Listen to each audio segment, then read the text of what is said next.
everyone, we are back for another exciting Tech Talk Thursday at CO2 Meter. We are here today with exciting news on the release of a brand new CO2 multi-sensor system, the CM7000. Now this device here has 12 addressable sensors. It measures 0 to 5% CO2 and has some incredible key features for our customers. This device also can be daisy chained or home run configured.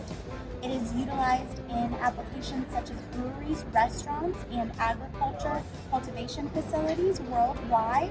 We've done extensive research and development to release this product. It also has a lockout reset functionality here, and it meets all codes including Denver, Colorado. Today we're going to go into one of the key features of this device, which is the fact that it is designed to be lockout and tamper proof. That means if you're a manager or key industry leader, you can actually go ahead and set a passcode on each sensor so that other employees cannot tamper or configure with the sensor. Let's dive into this. So what we're going to do is we're on the main dashboard and we're going to hit the gear in the right upper hand corner. We're going to go ahead and tap on the lock here, and you can go ahead and insert a passcode to make changes to the system settings. So we're going to go ahead and type in our passcode here. Very easy and configurable. And go ahead and click on lock, and there you have it. The ability to go ahead and name which sensor is in that specific location. Let's look at how to do this.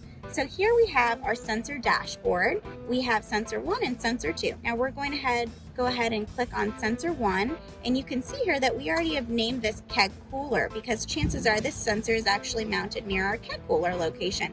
So to change this, you're going to go ahead and click on the lock icon here. You're going to put in your passcode. So what this means is that if you're a manager and you have the passcode functionality and you know the code, you're going to have to do this before renaming that location. We're going to click on unlock, and we're going to change this keg cooler location. Let's say we're going to place this in our grow room, for instance. So we'll put grow room number 1.